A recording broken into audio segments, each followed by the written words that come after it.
E aí, pessoal, hoje a gente vai dar continuidade às atividades da disciplina Inglês Instrumental do IFPB Campo Solidário. Eu sou Isabelle Lima e estou acompanhando vocês durante essas 4 semanas de disciplina. Na aula de hoje, a gente vai continuar falando sobre o processo de leitura, as estratégias de leitura e a gente vai ver algumas dicas de como a gente melhorar essa questão de leitura, tá? Então, só revisando aqui, nas aulas passadas, nós observamos que nosso ponto geral, nosso ponto principal da disciplina é sempre obter o general comprehension de um texto, de uma música, de uma expressão, de alguma coisa que está escrito na língua inglesa.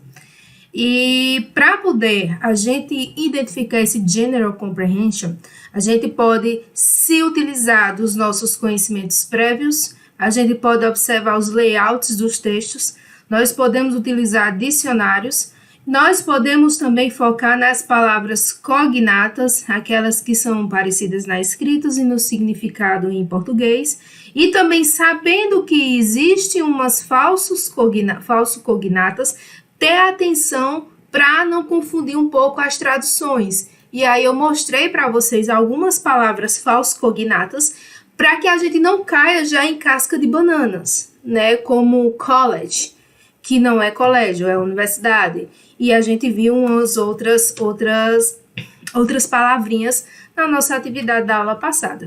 Na aula de hoje, nós vamos inicialmente, são 2 pontos, nós vamos trabalhar com o processo de repetição de palavras e depois a gente vai ver dicas tipográficas, tá? Então, o que é repetição de palavras? A gente observar a repetição de palavras num texto. Por que é importante? Porque às vezes, quando os escritores estão fazendo seus textos, não sei se vocês têm essa sensação em textos escritos em português, tá?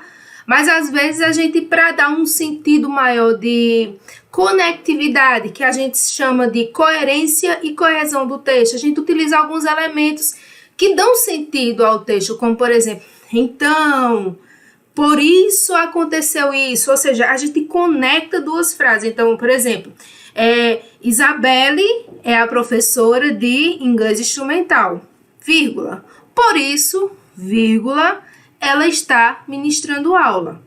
Então, se a gente não colocar esse por isso no meio, vai ficar uma coisa tipo Minchita, tu, Jane, sem coerência, sem coesão, sem conexão entre uma fala e a outra. E às vezes esses elementos dão sentido de leveza, dão significância ao texto. E no inglês existe a técnica de repetir palavras. Essas repetições de palavras dão continuidade ao texto, tá? Dão a sensação de que o texto está dando uma continuidade, dá uma sensação de que está havendo uma repetição durante o texto, que no inglês é diferente, a seguinte situação. A gente começa o texto, vamos falar sobre mim, sobre Isabelle. Isabelle é aluna do doutorado em ciência da computação, ponto. Então, eu já falei Isabelle lá no começo do texto, então eu não vou repetir mais Isabelle, porque a gente já sabe que eu estou falando sobre Isabelle. E aí eu começo com o quê? Ela é também mestra em ciência da computação. Ela é ainda tal. Ainda é tal, ainda. E a gente vai utilizando isso, sempre se repetindo aqui, a Isabelle que a gente citou lá no começo. No inglês, não. No inglês, se eu fosse falar isso, eu teria que dizer Isabelle is a student, PhD student science computer. Isabelle is also, ou seja, Isabelle é também master degree in science computer. E por aí ia. Então, no inglês, a gente repete muito as coisas do que a gente está falando, porque eles têm a sensação de que a memória é curta e a gente tem que sempre estar lembrando. Então, a gente utiliza muito também repetição de palavras para estar relembrando mesmo sobre o que a gente está falando. Ou que é a questão do progresso. Então, a gente está progredindo, falando sobre aquela coisa que a gente está sempre repetindo. tá? E tudo isso eles aplicam ou na fala e, sobretudo, na escrita. Por isso que eu coloquei até essa imagem aqui, repeat, que é repetir, repeat, repeat, repeat. E lá em algoritmos vocês vão até ver que tem um comando repeat. Ok? Então vamos ver alguns exemplos dessas repetições de palavras para que vocês consigam visualizar isso que a Isabelle está falando aqui, feito uma louca. Então a gente tem a expressão day by day. Day by day. Day é dia. E by é por. Como se fosse assim, escrito, quando a gente tem às vezes em filmes, em alguns desenhos, Isabelle by Isabelle, ou seja, Isabelle por Isabelle. Isabelle falada, a versão de Isabelle feita por Isabelle. Ou então, o IFPB by Adriano. A cara do IFPB através dos olhos de Adriano. Então, a gente teria uma tradução literária que fosse dia após dia, ou dia por dia, uma sensação de continuidade. Eu tenho aqui, vou trazer alguns exemplos aqui. Então, vamos lá. Day by day, a expressão já começa aqui a frase, ó. Day by day, she grew more confident about the job. Então, dia após dia, she, gente, she aqui é um pronome pessoal que significa, são as pessoas do discurso, significa ela. A gente vai ter o she, minha letra é linda para ela, o he para ele. Então, quando vocês virem she numa frase, está se referindo à pessoa ela. E um he é a pessoa ele. Grow é crescer, é no sentido de avolumar, de crescer, ou seja, é algo para cima, vai crescer. More é mais. Confident é uma palavra cognata, que isso aqui você já sabe que é confident, até pela leitura. About é sobre de job é negócio ou emprego, alguma coisa do tipo, tá? Então, dia após dia, ela cresce, ela se torna mais confidente sobre o trabalho dela. Aí aqui tem a tradução literal, que é com o passar dos dias, ou seja, dia após dia, que pode significar também com o passar do dia, ou seja, um dia após o outro, ela foi se ficando mais confidente com o emprego. Ou seja, ela se tornou mais confidente. Mas percebam que essa expressão se dá a continuidade que os dias estão passando um após o outro. E não existe uma tradução 100% correta. Eu poderia dizer dia após dia, ela foi ficando mais confidente. Ó, com o passar dos dias, ela foi ficando mais confidente. Tanto faz a tradução dessas duas expressões. Significa a mesma coisa, uma continuidade na fala da criatura que escreveu isso. Outra. Day by day, my father grew strong. Então, day by day a gente já sabe que é dia após dia, com o passar do dia, um dia após o outro. A gente também pode traduzir isso. My é um pronome possessivo que significa meu, de posse. E father é pai. Que a gente pode dizer, quando eu vou dizer ele é meu pai, he is my father. Mas se eu vou chamar ele de pai, come here. Pai, vem cá. A gente pode falar, dad, come here, please. Então, dad é a expressão carinhosa para se chamar e father é realmente a pessoa do pai. Grow a gente já sabe que é crescer, se tornar maior, tal. E strong é forte. Então, com o passar dos dias ou dia após dia, meu pai, my father, se tornou mais forte. E aí tá a tradução. Dia após dia, meu pai foi ficando mais forte, tá? Então, percebam que esse day by day dá sentido de continuidade, de passar o tempo. Que tempo? Os dias. É um sentido que, ó, os dias foram passando e tal coisa que está na frase aconteceu. Outro exemplo. Night after night. Night is noite, é noite. E after é após. Ou seja, noite após noite, uma noite após a outra, também dá sentido de continuidade. Lá a gente tinha dia, dia após dia aqui, night after night, alguma coisa vai acontecer, ou isso pode vir no começo da frase, ou também pode vir no final da frase. Vamos ver exemplos. Vamos, ó, a gente já conhece aqui, eu vou grifar as palavrinhas que nós já conhecemos. É desse jeito que eu começo a ler um texto que eu não sei nada sobre ele, gente.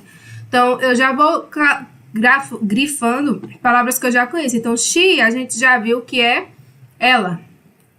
Night after night, a gente já sabe que é noite após noite. Pronto, essas coisas eu ainda não trabalhei com vocês, mas a gente vai ver agora. Então, vamos lá. Então, she, ela. Stay, a palavra stay ficou, ficar, estar, tá? Estar não, o que é o verbo to be. É to be, que é ser ou estar. A gente vai ver isso nas próximas aulas, mas é de ficar, no sentido de ficar.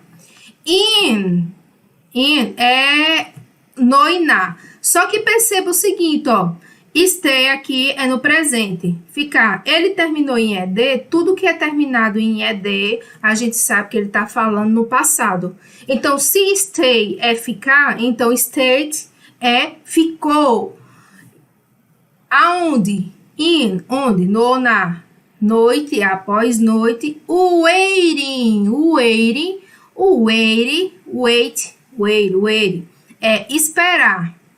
Esperar, só que ele termina aqui, ó, ing, então é o gerúndio, então ficou esperando por him, é ele, to call é ligar, então ela ficou noite após noite esperando a ligação dele, ou esperando por ele ligar, e aí tá aqui a tradução.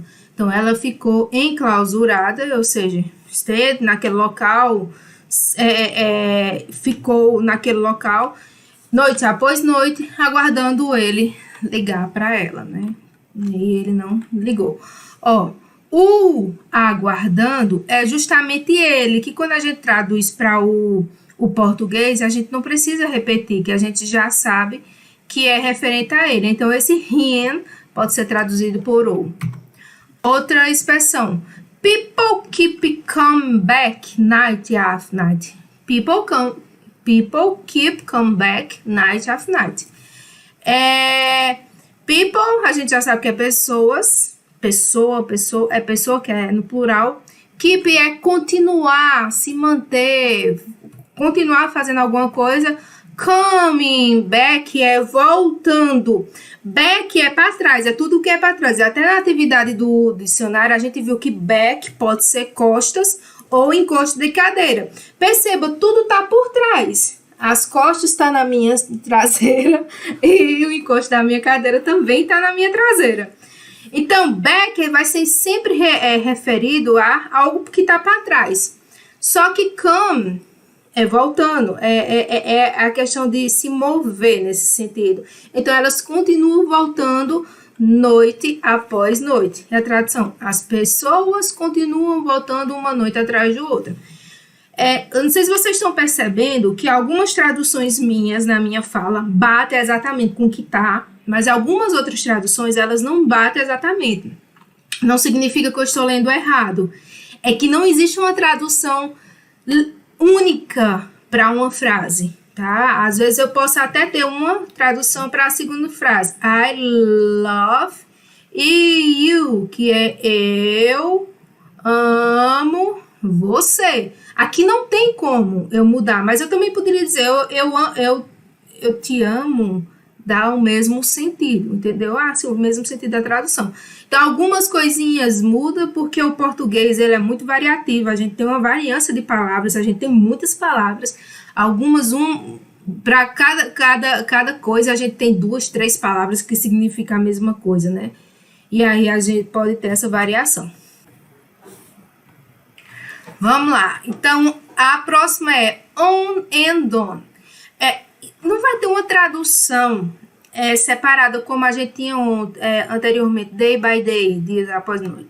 On é no sentido de em cima, é uma coisa que está naquele momento. And é a palavra e.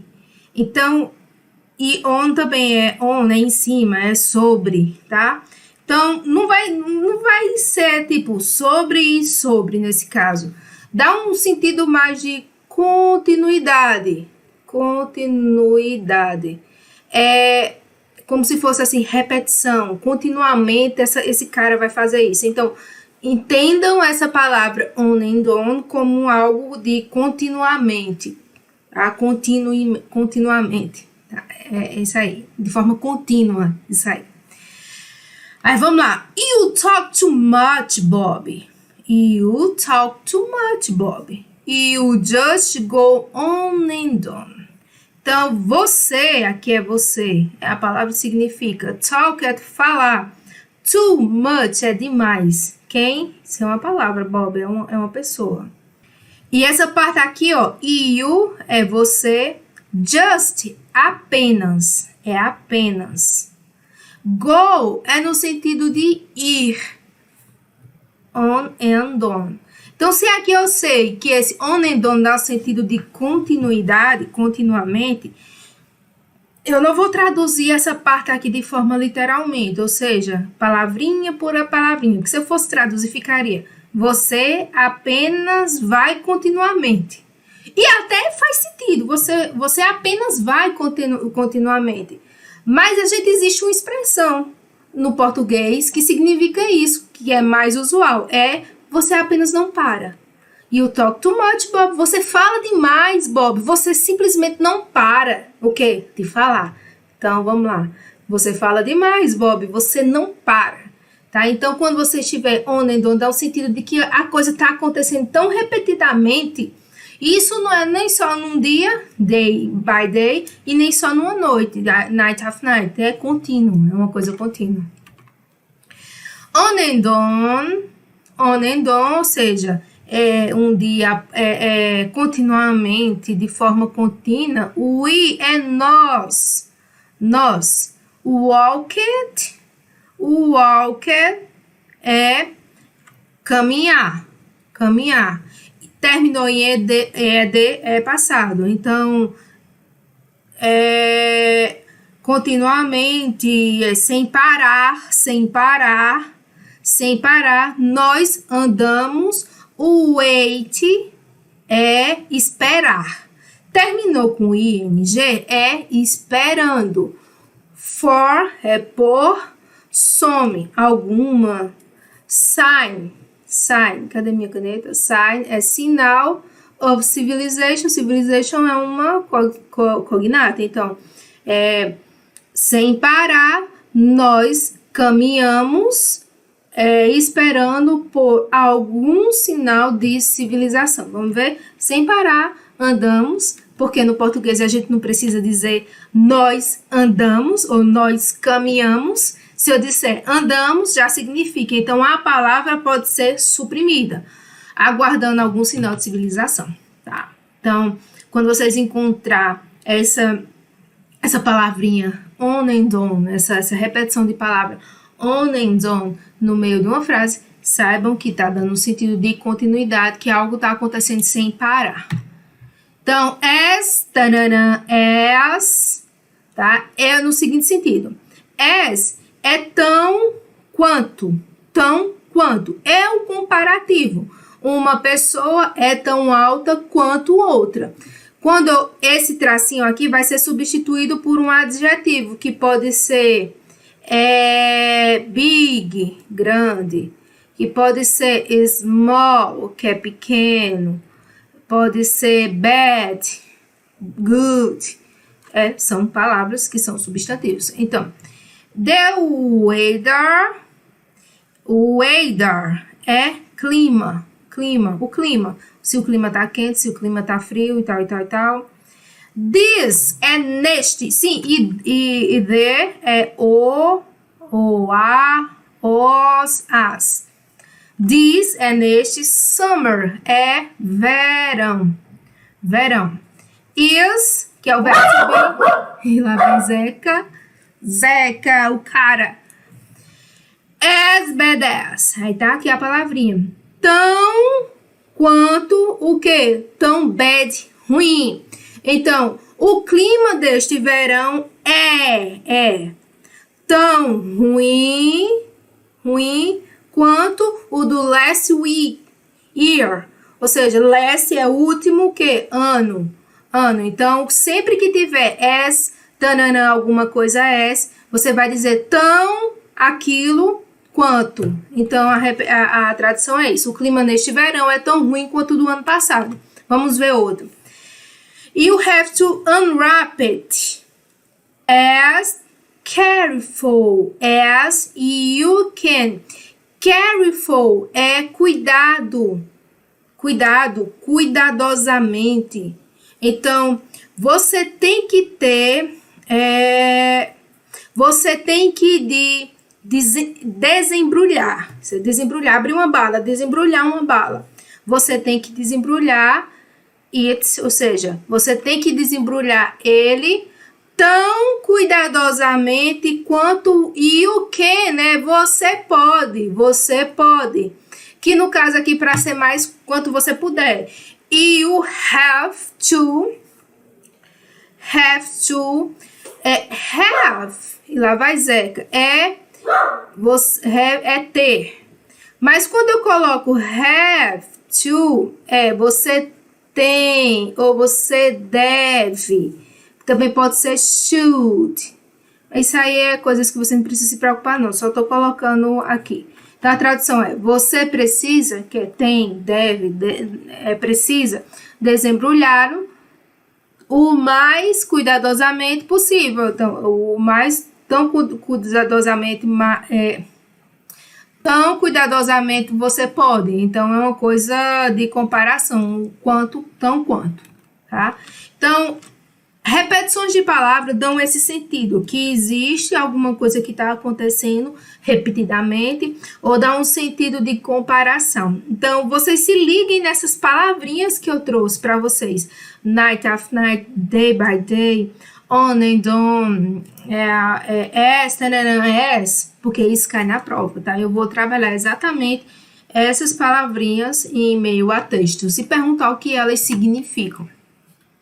O último tópico que a gente vai trabalhar na aula de hoje, que já está com 25 minutos, eu estou olhando aqui para ver o tempo, é sobre dicas tipográficas, que são outras dicas que a gente pode analisar quando a gente estiver lendo o texto. Por exemplo, essas dicas tipográficas são elementos visuais, ou seja, são elementos gráficos que vão chamar a atenção da gente.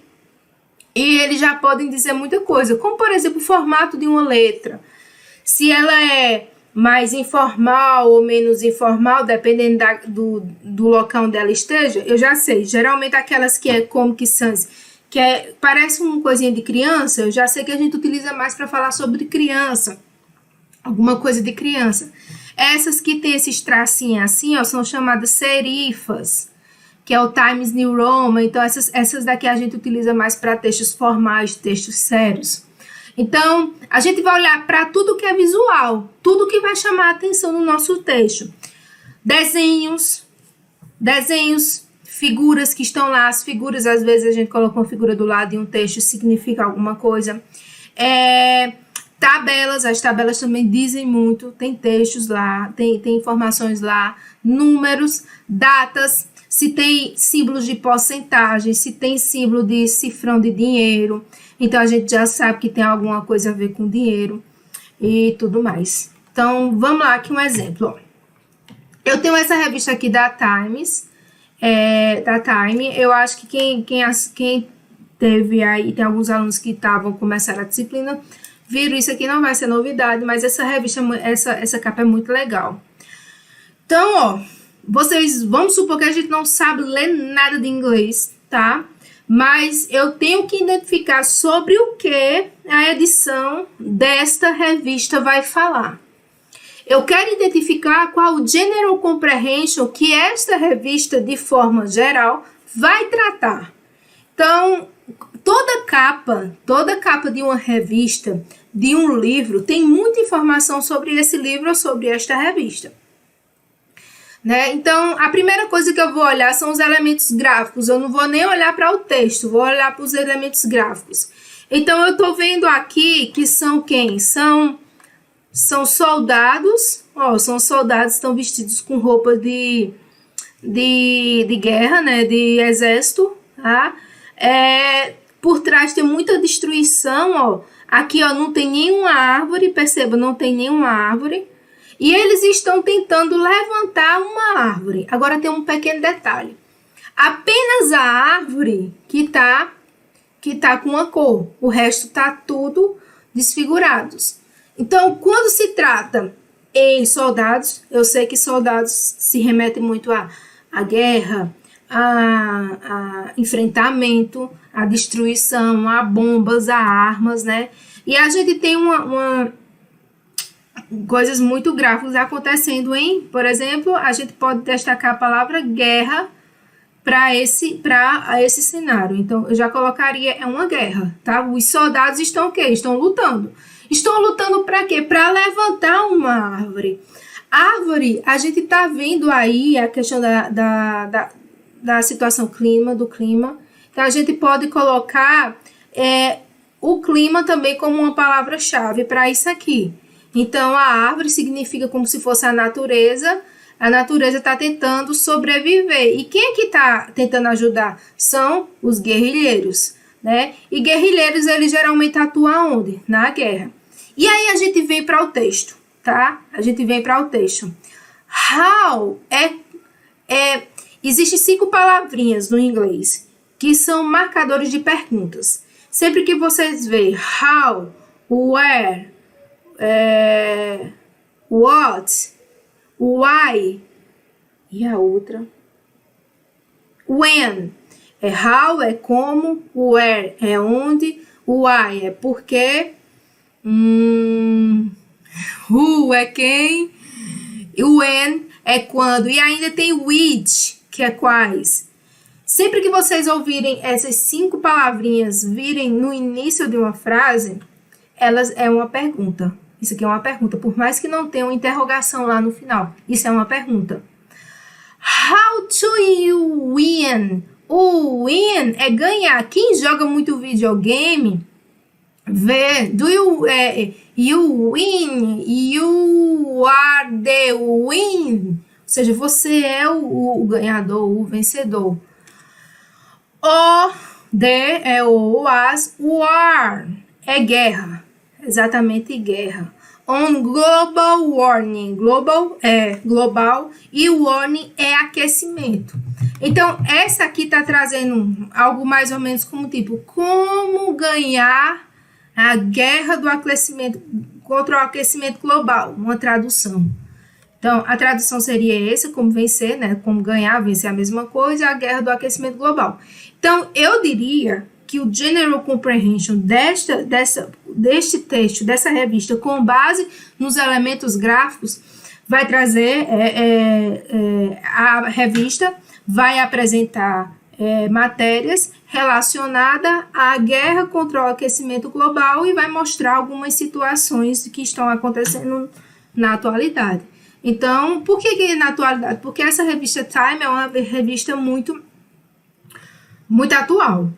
E aí, realmente, são coisas que estão atuais referente a essa questão do aquecimento global. Essas técnicas que eu passei para vocês hoje, de repetição de palavra e observar as dicas tipográficas, onde é que vocês vão utilizar? Eu vou dar textos para vocês vão analisar esses textos agora, tentando observar se existe repetições de palavras nesse texto. Se existirem, vocês marcam Você já sabe, aqui está querendo dar uma continuidade de texto, dizendo que uma coisa após a outra está acontecendo. Ou se eu for mostrar um clipe, que eu acho que eu vou postar de hoje é um clipe, vocês vão observar não mais a letra, vocês vão observar o cenário do clipe e observar o que é que essas dicas do cenário, as pessoas, os personagens, o cenário por trás, o que está acontecendo, o que isso demonstra da ideia geral do texto. Então, tudo isso que eu estou falando para vocês desde o início, como utilizar o dicionário, como observar as falsas cognatas, as cognatas, são coisas que vocês têm que aplicar quando estiver lendo os textos que eu passo na atividade.